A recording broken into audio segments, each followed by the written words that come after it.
Okay, so this is our first class for higher education. I'm sharing my screen. Let me know.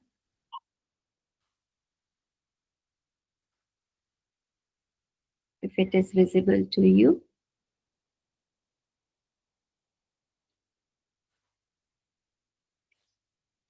Okay.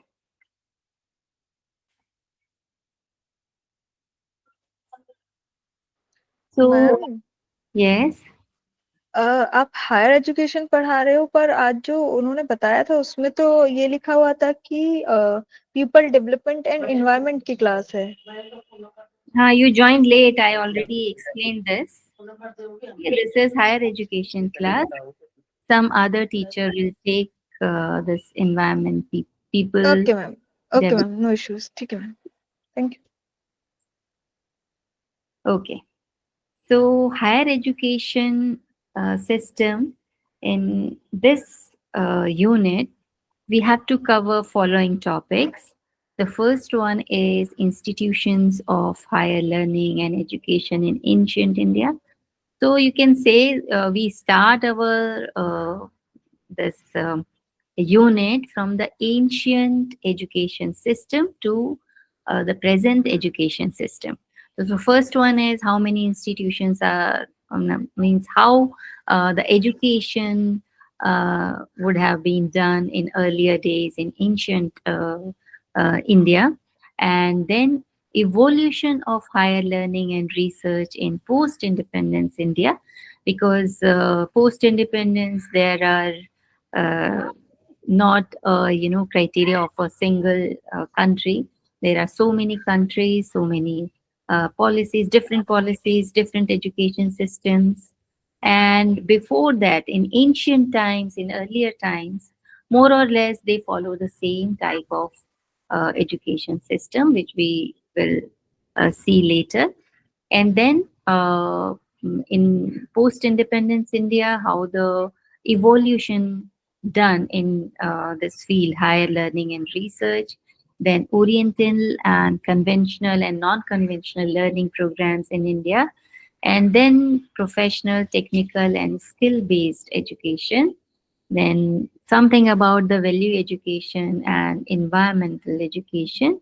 And there are certain policies, how the governance and administration works in this field of higher education. So let's start our class with the introduction to higher education. Now, the word education, I have already, me also, and other teacher also in other subjects. You might be knowing what is the meaning of education. Any one of you can say one or two line. What do you mean by this term, education? शिक्षा वह चीज है जो हम हमारी समग्र विकास, नैतिक, सामाजिक, पारिवारिक और अनेक तरह के जो हमारे बुद्धिमत्ता हैं उसमें विकास, प्रगति के रूप में हमें विकास करती है, वही शिक्षा होती है। हाँ, बिल्कुल ठीक है। और कोई कुछ कहना चाहेगा?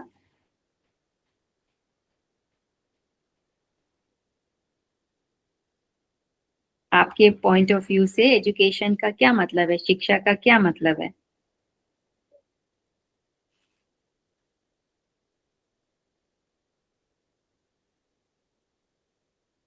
बताइए, ये तो सिंपल सा वर्ड है। It's a simple, very simple word.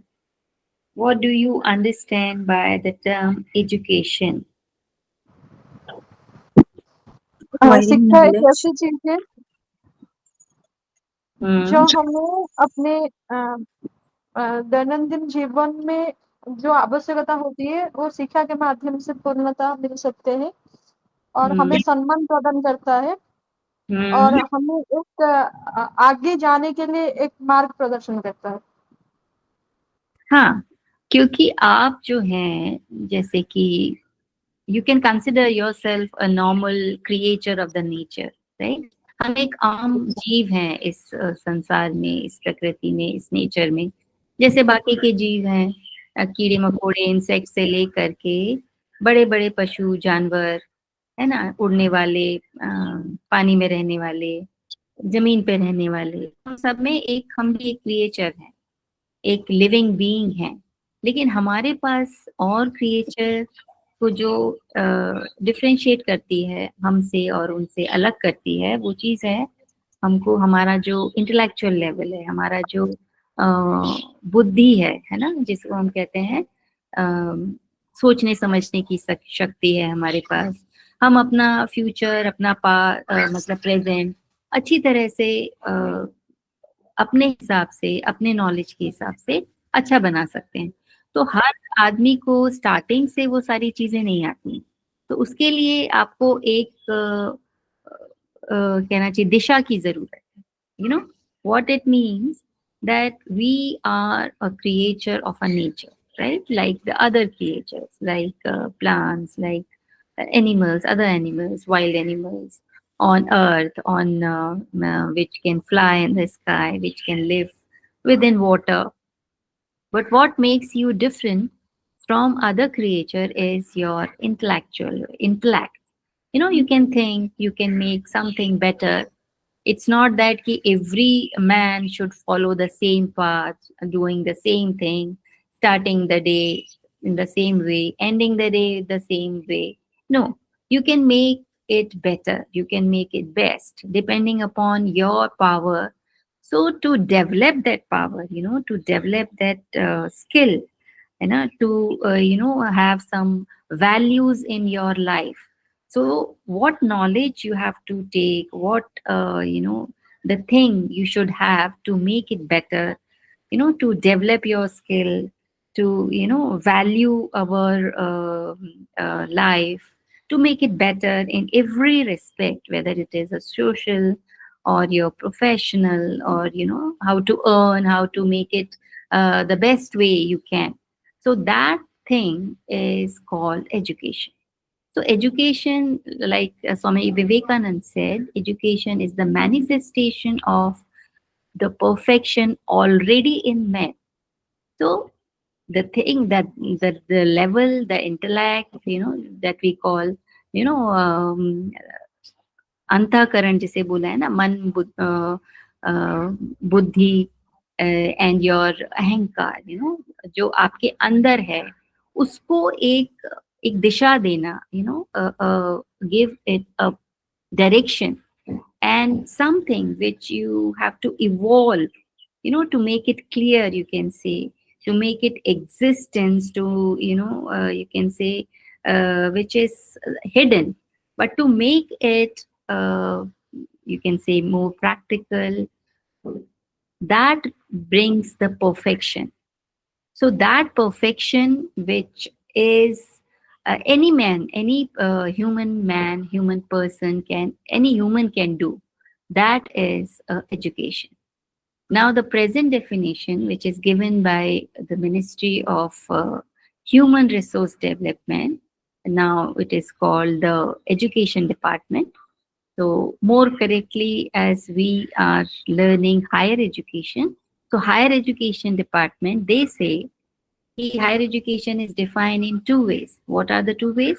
Education which is obtained after completing 12 years of schooling and is pursued for a duration of at least 9 months, or after completing 10 years of schooling, it is pursued for a duration of at least 3 years. That is under higher education. That means it is the minimum, minimum criteria to fulfill to come under this term higher education. तो higher education क्या बोला विवेकानंद ने?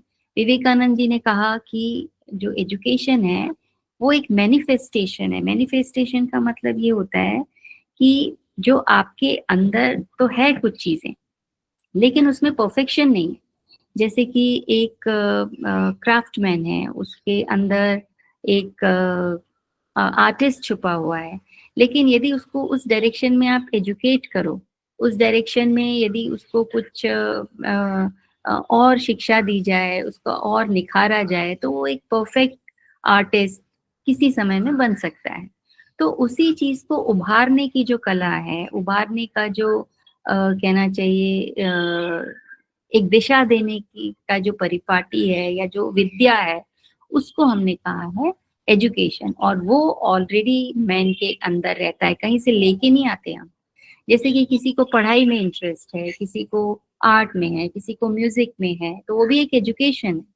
किसी को acting में है ना, किसी को ड्राइंग पेंटिंग में है, या किसी को स्कल्पचर्स जो है मूर्ति बनाने में है। लेकिन यदि उसको एक दिशा दी जाए, उसको और शिक्षा दी जाए, उस मामले में उसको उभारा जाए, तो वो चीज जो है वो है एजुकेशन। ये कहना है स्वामी विवेकानंद जी। जो मिनिस्ट्री ऑफ एजुकेशन है, जो हमारा प्रेजेंट एजुकेशन सिस्टम है, उसमें एक क्लियर डेफिनेशन है हायर एजुकेशन की कि आफ्टर स्कूलिंग 12 साल आप स्कूल में पढ़ते हो, जो प्रिलिमिनरी एजुकेशन होती है 1-2 साल की, उसके बाद में क्लास 1, 2, 3 अप टू 12, और उसके बाद में 9 महीने या 10 महीने की कोई ट्रेनिंग दी जाए आपको, कोई डिप्लोमा आप कर लेते हो या कोई स्किल डेवलपमेंट प्रोग्राम कर लेते हो, तो उसके बाद में जो आपका जो लेवल है वो आप हायर एजुकेशन कैटेगरी में आ जाते हो। ये मिनिमम बोला गया है, मिनिमम जो हायर एजुकेशन की डेफिनेशन है उसमें ये आता है। और 10 साल, या फिर दूसरी डेफिनेशन क्या है कि आपने 10 साल स्कूलिंग कर ली और उसके बाद में 3 साल आपने कोई स्किल डेवलपमेंट प्रोग्राम कर लिया, जिसको हम डिप्लोमा कहते हैं ना, किसी चीज में डिप्लोमा कर लिया 3 साल का, या बैचलर डिग्री। बैचलर डिग्री तो नहीं होगी, 12 के बाद होती है। तो 10 साल के बाद आप कुछ भी जो है डिप्लोमा के कोर्सेस आप कर सकते हो, तो वो भी जो है हायर एजुकेशन के अंडर आ जाता है। तो these are the 2 definitions for higher education. Now there are higher education जो है के मामले में जो इंडिया है वो अंडर 5 है पूरे वर्ल्ड में यदि हम देखें तो। Basically, there are 3 principal levels of qualification in higher education, which are as follows. The first one is undergraduate level, leading to bachelor's degree, then postgraduate level, leading to master's degree, and research level, leading to PhD degree. And after PhD, you can do some fellowship or postdoctorate also come under this title.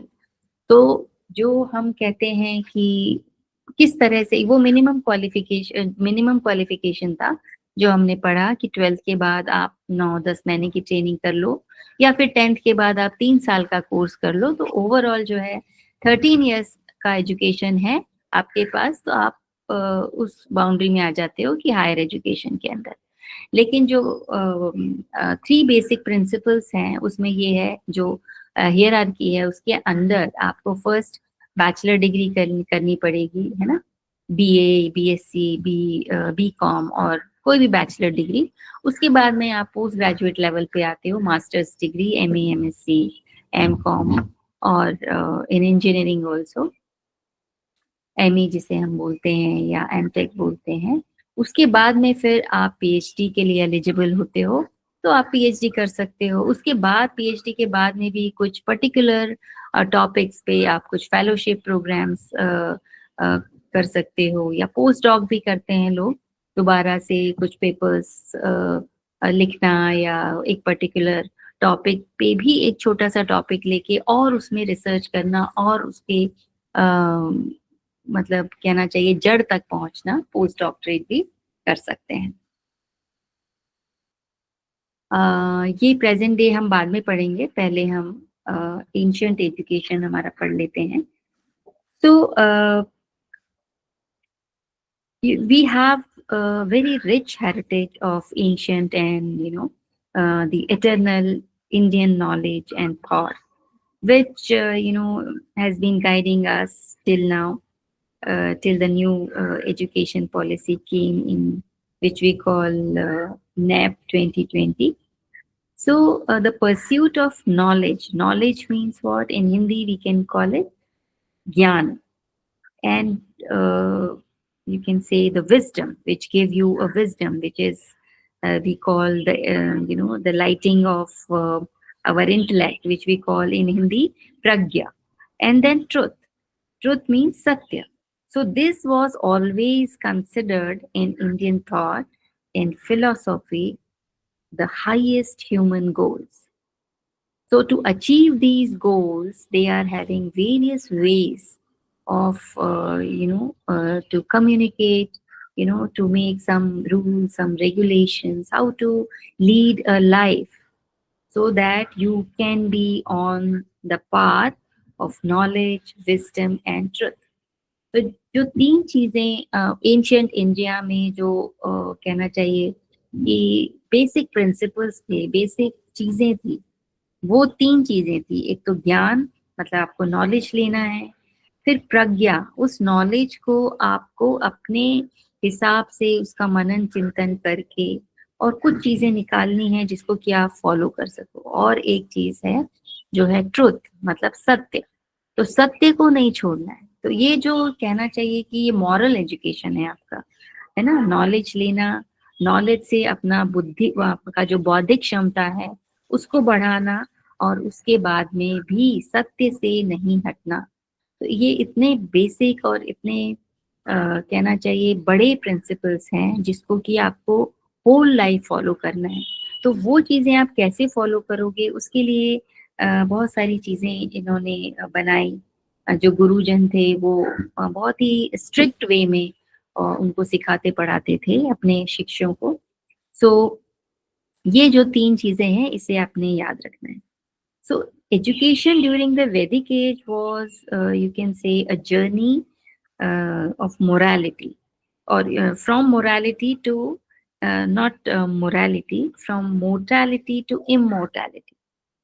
All right. So they, they are not into bookish knowledge or some a knowledge which gave you some degree or some certificate. Not that.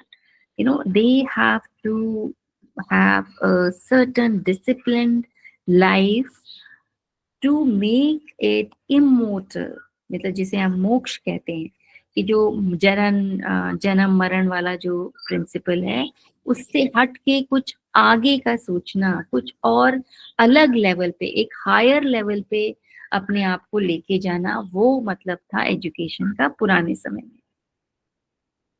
So, as we all know, India has a very rich and a glorious history in this field of education, and it is said that the history of education in India is nearly 5,000 years old.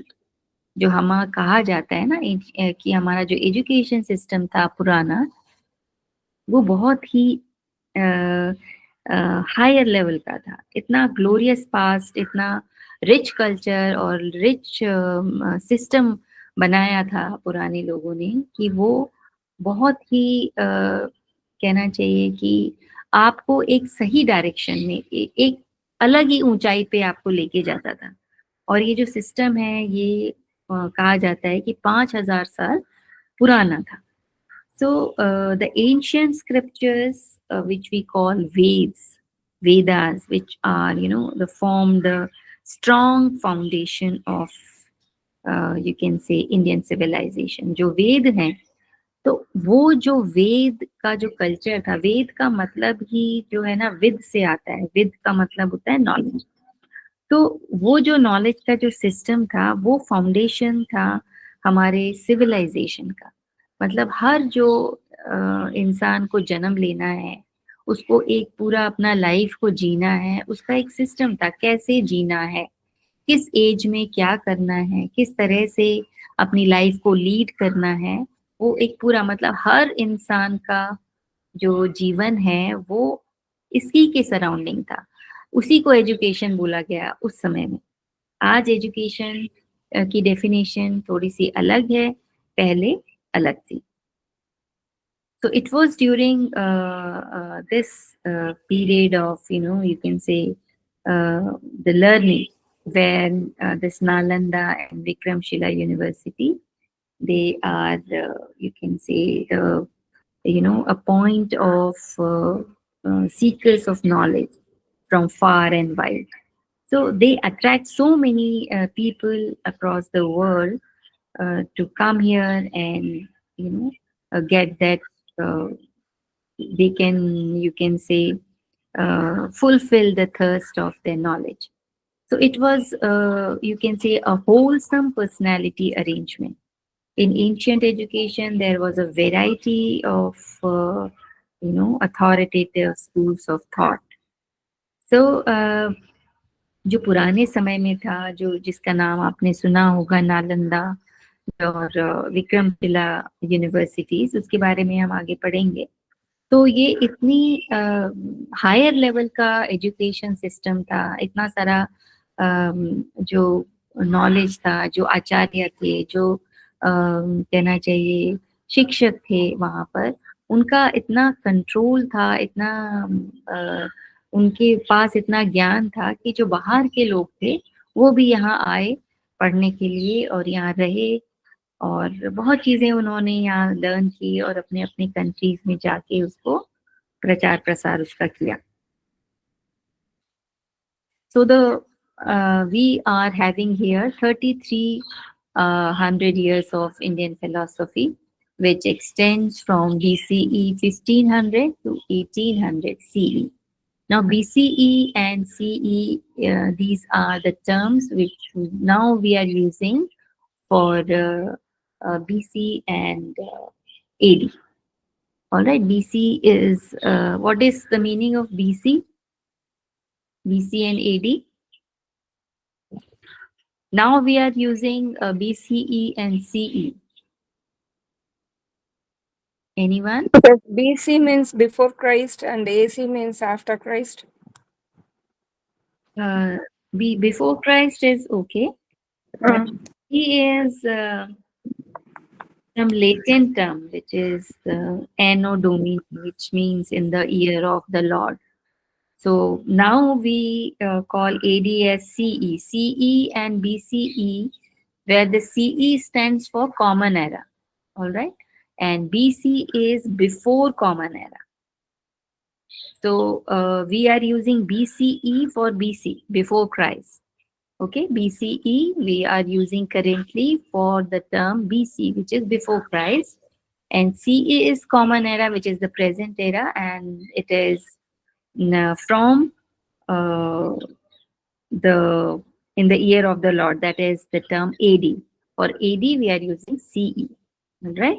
Anno Domini, which is a Latin word, which the meaning of this Anno Domini is in the year of the Lord. It's just for common knowledge. I am sharing it with you. So from BCE 1500 means before Christ 1500, means you can say it's about 2500 years present, and you can add 1500 more. So from now, how many years back?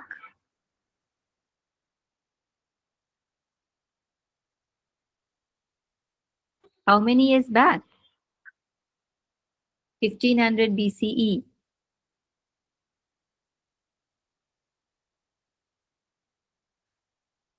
It's a common question. It's very, very common. It's a simple question. Hindi में शायद बोले तो कुछ हाँ, बता सकें. yes. हाँ, हिंदी में मैं बताती हूँ आपको कि, हाँ सॉरी, मैंने हिंदी में ये नहीं बताया आपको. अभी जो हम पहले टर्म यूज करते थे ना, BC और CE. BC करते थे हम बिफोर क्राइस्ट, मतलब जो क्राइस्ट हुए. अभी जैसे 2025 चल रहा है, मतलब 2025 चल रहा है अभी. तो इसका ये मतलब है कि 2025 से पहले क्राइस्ट हुए. ठीक है, 2025 समय हो चुका क्राइस्ट को हुए, इसका ये मतलब निकलता है. ठीक है, तो उसके पहले वाला जो समय है उसको हम कहते थे BC, बिफोर क्राइस्ट. और उसके बाद वाला जो समय है उसको हम कहते थे AD. AD का मतलब होता है एनो डोमिनी, एक लैटिन वर्ड है, और इसका मीनिंग होता है in the year of the Lord. लेकिन अभी एट प्रेजेंट हम BC और AD यूज नहीं करते, हम BCE और CE यूज करते हैं. तो BCE का मतलब होता है बिफोर कॉमन एरा, और सीई का मतलब होता है कॉमन एरा। कॉमन एरा मतलब जो हमारा चल रहा है 2025 जो है वो कॉमन एरा है, मतलब क्राइस्ट के बाद वाला जो समय है वो एडी में आता था, अभी हम उसको सीई कहते हैं, कॉमन एरा। तो यहाँ पर जो इंडियन फिलोसफी का जो ईयर है वो कितने साल पहले किस तरह की एजुकेशन होती थी, तो इसमें लिखा हुआ है BCE 1500 to 1800 CE, मतलब कि बिफोर कॉमन एरा, मतलब 1500 साल पहले, क्राइस्ट के 1500 साल पहले से लेके 1800 साल बाद तक, मतलब 18th जो सेंचुरी थी वहां तक का जो एरा है, इसके बारे में ये जो टाइम पीरियड है ये एंशियंट जो हायर एजुकेशन है उसके लिए हम पढ़ रहे हैं।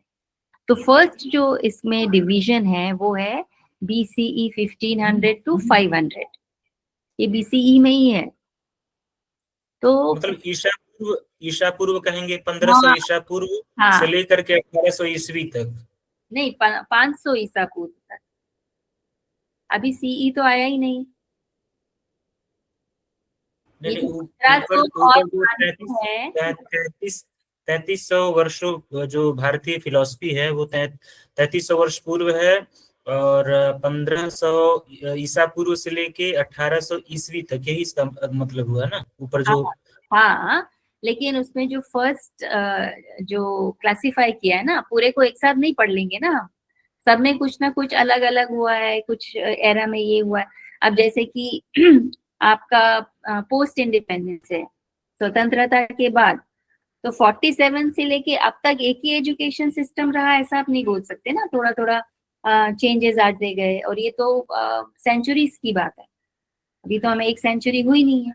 तो सेंचुरीज में वो ये जो पूरा पीरियड है 3300 साल का, उसको बांटा है हमने, ठीक है।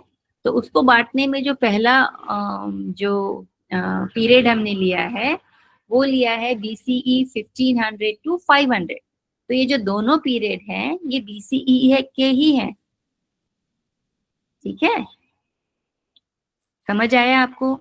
तो मेरा क्वेश्चन ये था कि ये जो 1500 BCE है से 500 BCE तक, तो 1500 BCE मतलब before Christ, before common era 1500 साल से 500 साल बिफोर एरा, बिफोर क्राइस्ट, ये डिवीजन है। तो मैं ये कह रही थी कि 1500 साल पहले हुआ, तो आज से कितने सालों पुराना है, ये पूछ रही थी। 3525। हाँ, 3500 करीबन साल पहले से लेके 500 साल पहले तक, क्योंकि 1500 साल उसके बाद में फिर ये 1000 आएगा, फिर 500 आएगा, तो 500 साल तक। तो 500 साल का क्या मतलब हुआ, आप 2500 जो आपका 2025 है उसमें 500 आप क्या करोगे, ऐड कर दोगे 2525। 2525। तो ये पीरियड का एजुकेशन है। मैंने ऐसे ही कॉमनली ऐसे ही क्वेश्चन पूछ लिया, वो कोई आने वाला नहीं है, लेकिन ये नॉलेज ऐसे ही कॉमन अवेयरनेस के लिए। जो 3500 से लेकर के आपका जो ये पीरियड है वो है 3500 से लेके 3000 के आसपास, ठीक है। तो ये जो पीरियड था, इस समय में एजुकेशन, इसको कहते हैं वैदिक पीरियड, उसमें वेद और उपनिषद से, ठीक है। So this period, the first period, which is come under this slot, which is BCE 1500 to 500 BCE, this is known as the period of Veda and Upanishads. That's why it is called Vedic period. And after that, there is a period of BCE 1600 to 200 CE. Now the CE comes. CE means common era, matlab कि after the Christ, okay, at the year of Christ, after the birth of Christ, 200 years back, after the birth of the Christ, and 600, and it is from the year 600 before the Christ. Okay, so how many years? How many years?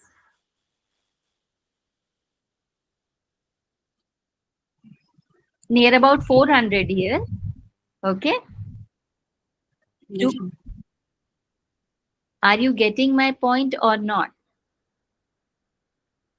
Because then Ma'am, can you understand.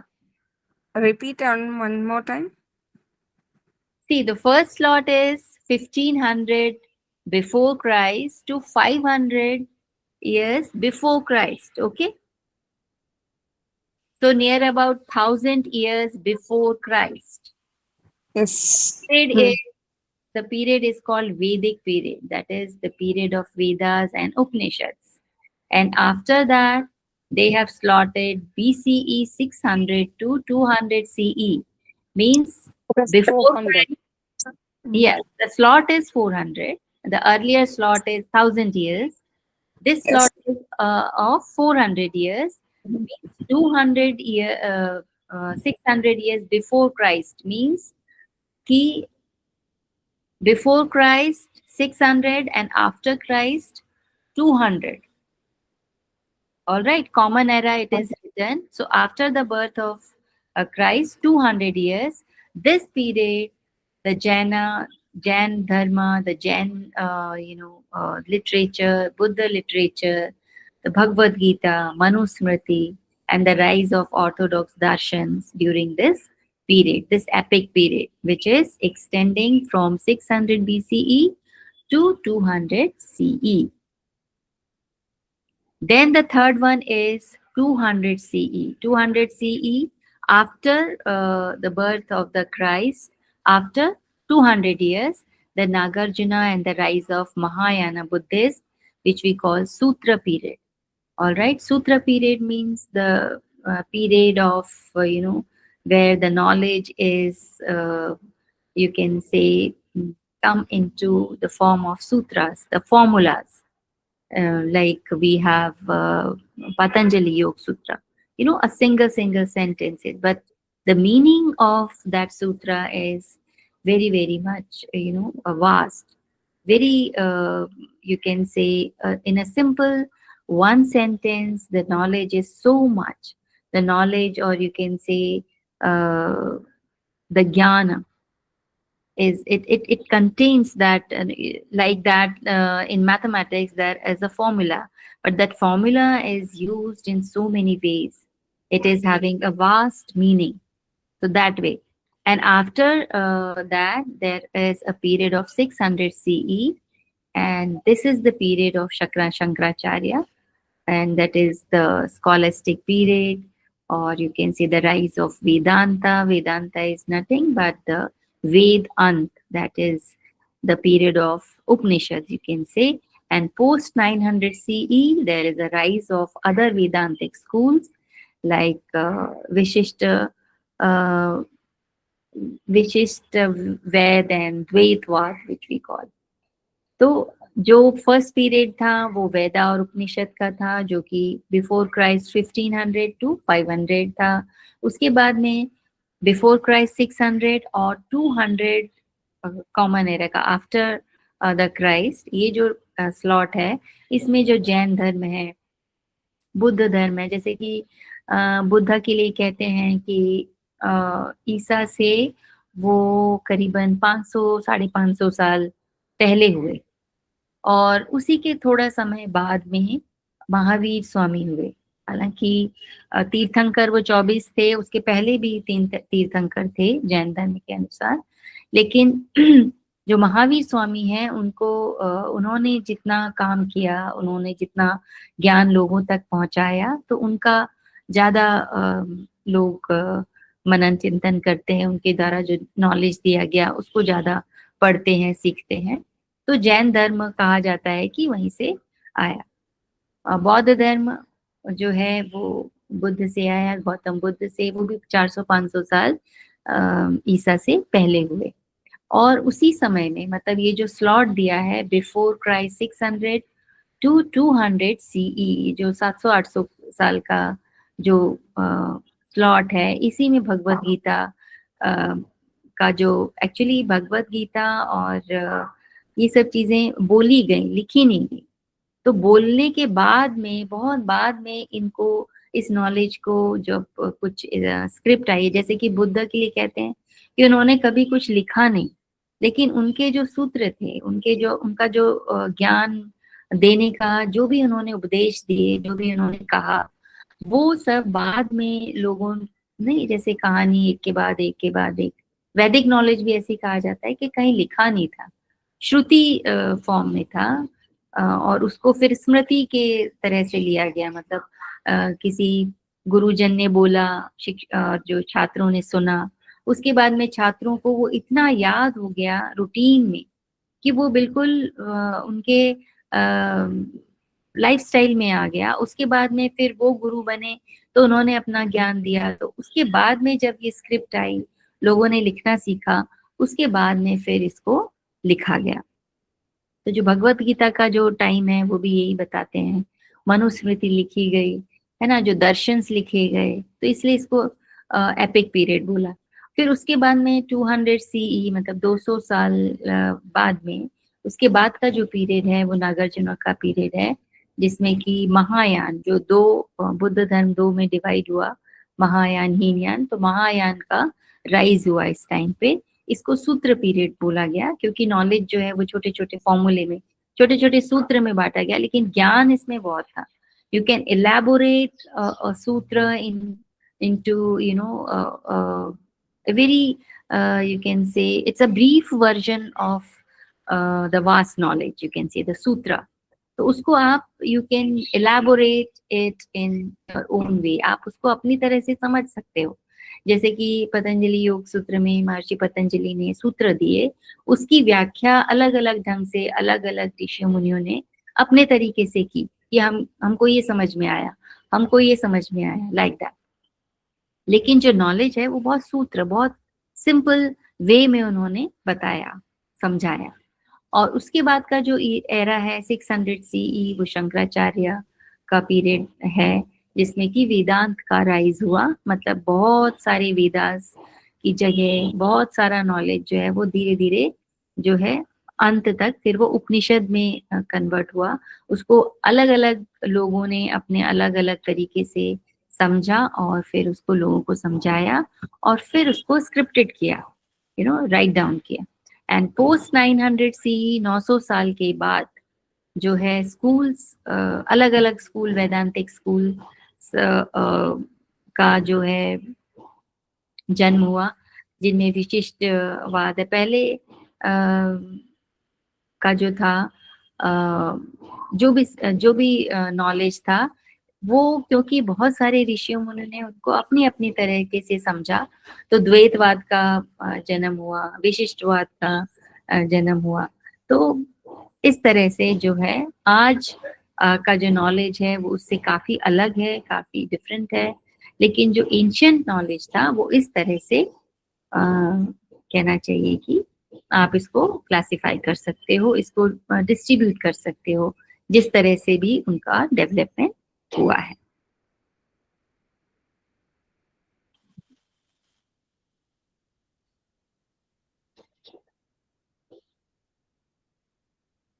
So Indian sources of knowledge. Now, what are the sources of knowledge? Because there are various ways to analyze the things, gain the different types of knowledge. So we have divided into 6, not 6, 1, 2, 3, 4, 5, 6, 7 days. The first one is Vedas, then Smritis, then Darshans, then Puranas, then Itihas, and then Gita. So, sir, first one is Veda. So, in Vedas, there are 2 ways to classify Veda, Vedanga and Upaved. Now, in Vedanga, again, there are 6 ways to describe Vedangas, which we see in another slide. And there are Upaveda. Upaved, there are Atharved, there are Dhanurved, there are Gandharved, and Ayurved.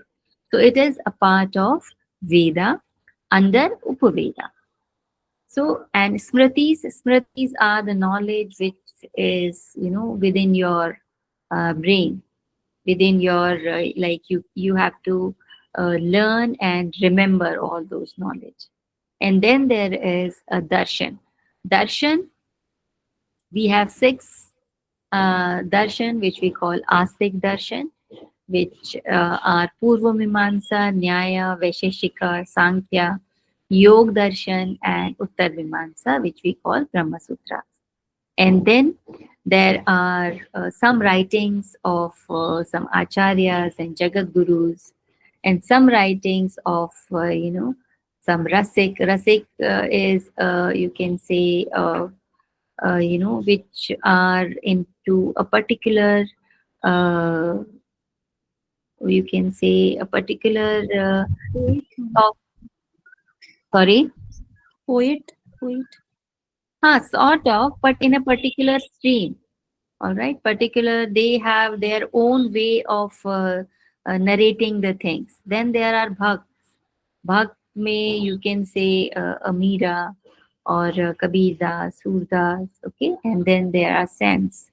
So there are the writings of these people, how they narrate, the things they like, the things which they want to be in. They are too much involved in a particular, um, you can say, area or a idol or a deity or a principle, you can say. So they write about those things in their own way, what they understood.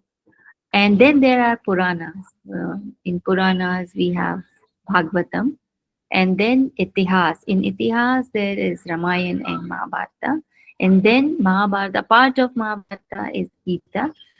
So this is having a separate section because it is very much learned by the people, followed by the people, not the whole Mahabharata, but a part of Mahabharata, that is a Gita.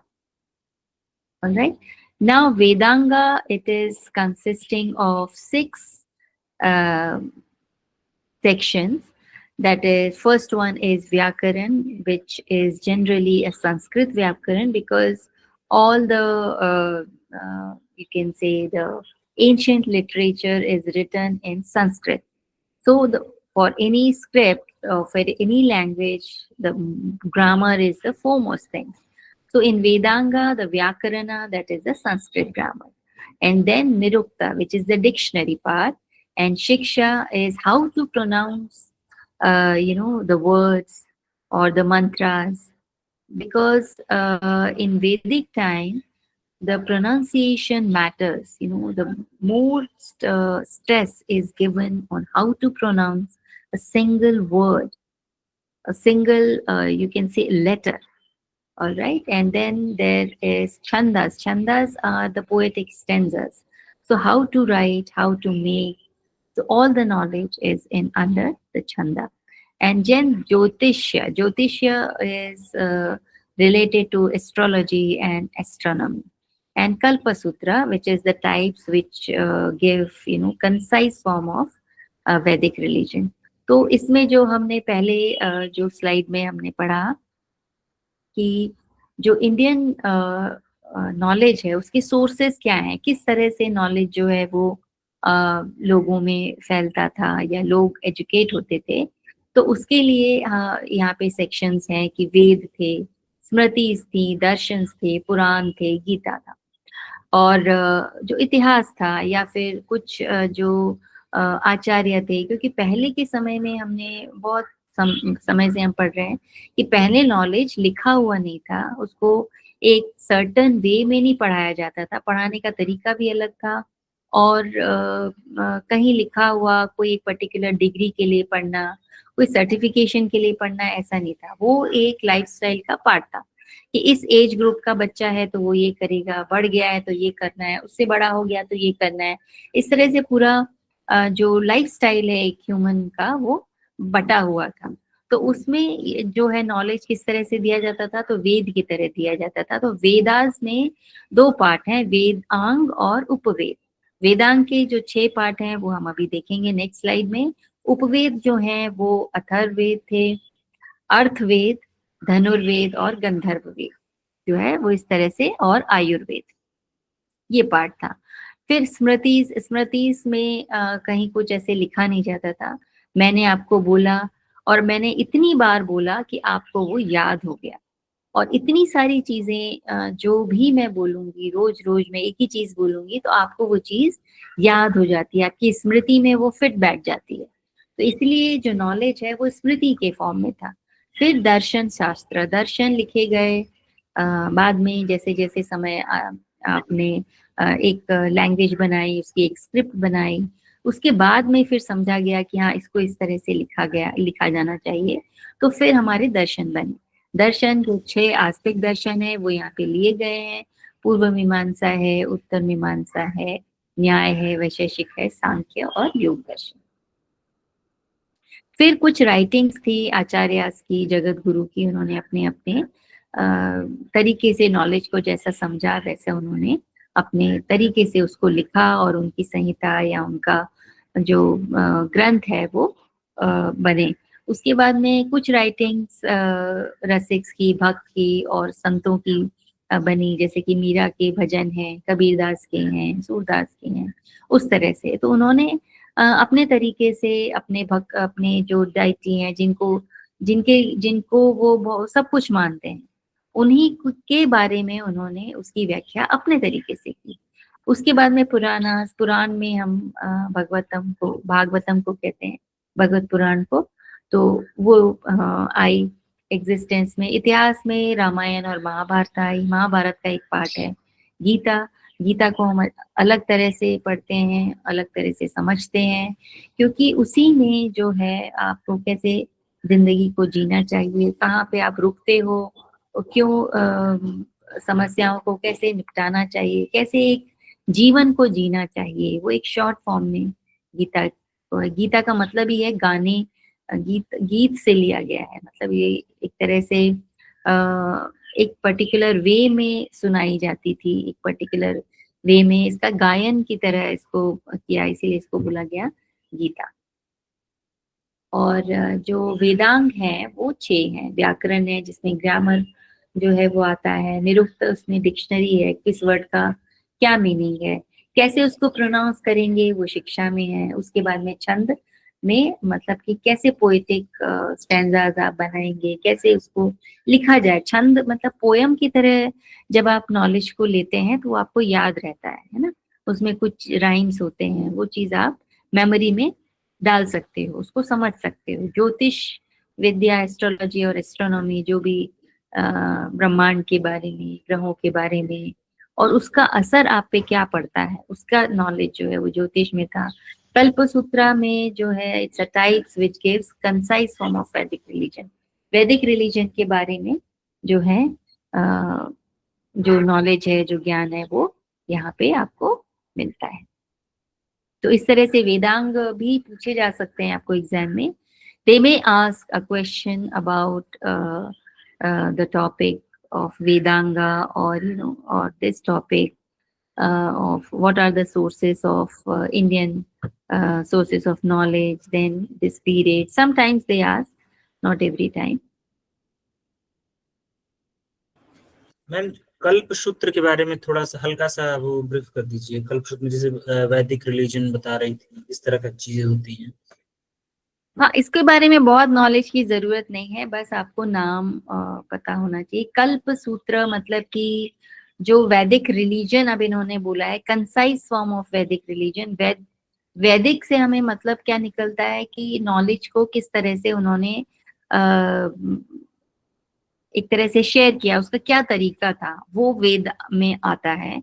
तो जो types which give concise form of वैदिक religion, मतलब जो उस समय में जो भी कल्चर, जो भी चीजें वहां उस समय में ना, ये रिलीजन टाइप और डिस्ट्रीब्यूशन एज सच नहीं था। सभी कॉमन पीपल थे, सभी के लिए एक ही रूल रेगुलेशन फॉलो होते थे।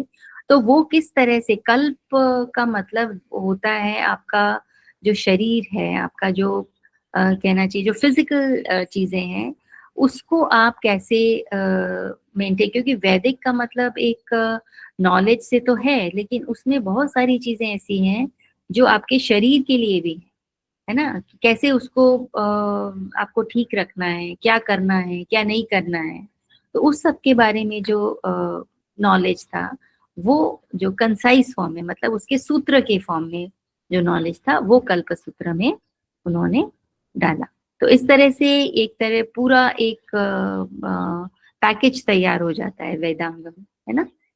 आपका जो बोलने का तरीका है, आपको कैसे बोलना है, क्या किस चीज का क्या मीनिंग, जैसे एक लैंग्वेज होती है वो भी है इसमें, और उसको आप अपने नॉलेज को उस लैंग्वेज में डालो, किस तरह से डालो, वो आपके निरुक्ता में है, शिक्षा में है, और व्याकरण में कैसे उसको लिखना है, कैसे उसको बोलना है, और कैसे नॉलेज को एक सूत्र में डालना है, कैसे उसको इस तरह से फॉर्मुलाइज करना है कि लोग उसको समझ सकें। वो है पोएटिक स्टैंजा, छंद, है ना। और इसमें नॉलेज का एक और एरिया है जो एस्ट्रोलॉजी और एस्ट्रोनॉमी, जो कि अलग तरह का ज्ञान है, ब्रह्मांड का ज्ञान है, ग्रहों का ज्ञान है, और उसका इफेक्ट आप पे क्या पड़ रहा है उसका ज्ञान है। इसके अलावा आपको अपने कल्प का ज्ञान, कि शरीर का, आपके रूटीन का, जिसको, क्योंकि यदि वो सही नहीं है तो बाकी का नॉलेज जो है वो, उसका कोई मीनिंग नहीं है। तो इस तरह से जो पुराना नॉलेज था उसमें सारी चीजें, सब कुछ एक whole package, how to lead and live a happy and healthy life. So I think this much is enough for today. We'll start this topic tomorrow. So any doubt or any confusion you can ask.